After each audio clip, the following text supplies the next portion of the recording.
Okay, the first thing I want to talk about is getting out of debt. Let's say you have three credit card bills. One's $1,000, one's $500, and one is $250. You are able to allocate $200 of your income every month to pay these three bills. A lot of people would start paying as much money as they can to the thousand. You put like kind of a weird mindset. Well, the biggest bill, I'm going to throw the most money at it. Do the reverse. What you want to do is you want to put the most money towards the smallest bill. So then that way what happens is you wind up eliminating that faster. What I would do is take that $200, put $100 towards the $250, put $50 towards the $500, and put $50 towards the $1,000. Because you pay $100 one month, you pay $100 the next month, and then you pay $50, and you've got that $250 paid off in 3 months. Now what you do is you've got that $200 you can start applying towards the 500 and the 1,000 solely. So what you do is you put 150 towards the 500, and then you wind up getting that paid off, and then that entire $200 winds up being put towards the 1,000. So you're maintaining good credit with your creditors. I mean, they might call you a little bit if you're only paying $50 on a $1,000 bill. They might say, well, hey, we need more money from you. But just, tough it out for a little bit. Even though they're calling you, at least you're making payments. They start seeing that you're being consistent with it. And maybe you even clue them in on, like, this is my plan. I got a bill that I just got to eliminate.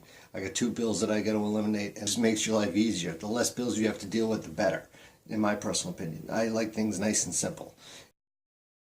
Okay, next up, let's say you have a recurring monthly bill, like say your mortgage, your car payment, your rent. Rather than paying that bill monthly, like say for example, I have a car bill, it's $300 a month. Beginning of every month, I would scramble to come up with that $300 to pay it every month. At my current job, I get paid bi-weekly, I get paid every 2 weeks.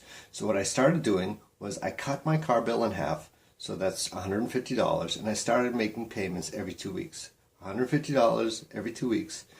Over the course of a year, it's actually 26 payments, and if you do the math, 150 times 26 equals 3,900. So basically, I'm making 13 payments a year rather than 12. When you pay $300 a month, you are making 12 payments of $300, which winds up being $3,600. You're getting an extra payment in there, you're paying down more of the principal, and you're actually paying less of the interest rate. So it's like you wind up saving money over the long run, plus I'll have my car paid off a little faster as well.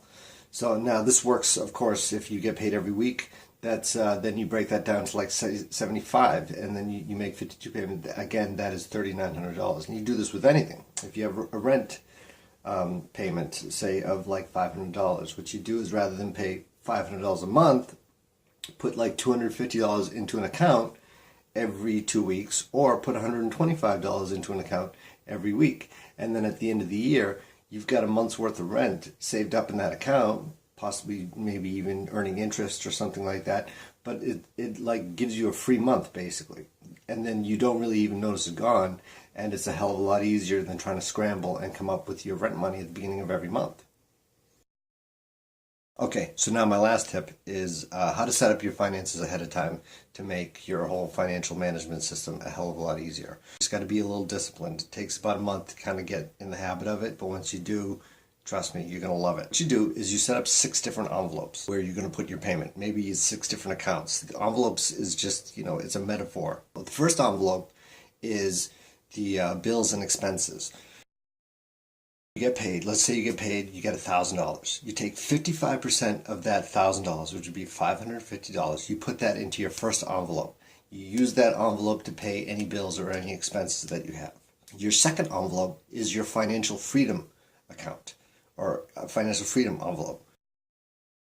You put 10% of your pay in there. 10% of $1,000 is $100. So every week or every pay period, you put $100 into your financial freedom envelope or account or whatever you want to call it. Next 10% is towards education.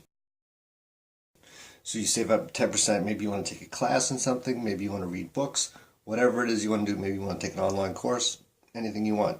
You take $100 every pay period and you put that in and you spend that only on education, because the better educated we are, the more earning potential we have. It makes you feel better about yourself to be better educated, to have a wealth of knowledge as well as be wealthy. The next one is take out 10% just for you to have fun. So 10% every week or every pay period, you take $100, go to a movie. You take $100, go out to dinner, take someone out, go out on a date, whatever you want to do. The next envelope is 10% towards a long-term savings for spending. So what you want to do this for is you want to save up for money. Say you want to buy a house someday. So you start putting $100 away to buy a house, to buy a car. Maybe you want to buy a flat screen TV, buy a new computer, whatever it is. You put that money away so that you have money that you can spend, on bigger ticket items. The last one is you have 5% left over. Now, a lot of people feel kind of weird about this, but you got to look at it this way. Money is like an energy more than anything else. Theory of how energy never dies, it just changes. In order to get, you've got to give. There are people out there who need the money more than you do, believe it or not, as bad as you may have it. If you have a roof over your head, if you have money coming in, if you have your bills paid, or at least part of your bills paid, you're better off than, probably more than half the world's population right now. So you have a lot of things to be thankful for. So take 5%. You won't even notice it. It's $50. If you're earning $1,000 every pay period, it's $50. You get charitable donations. You can write it off. You can write it off on your taxes and everything like that, and it'll just make you feel good about yourself. And trust me, doing these things will make you start to see money differently.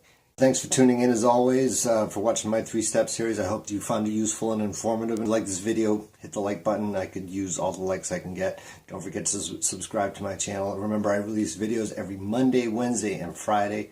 Thank you, and have a wonderful and prosperous day.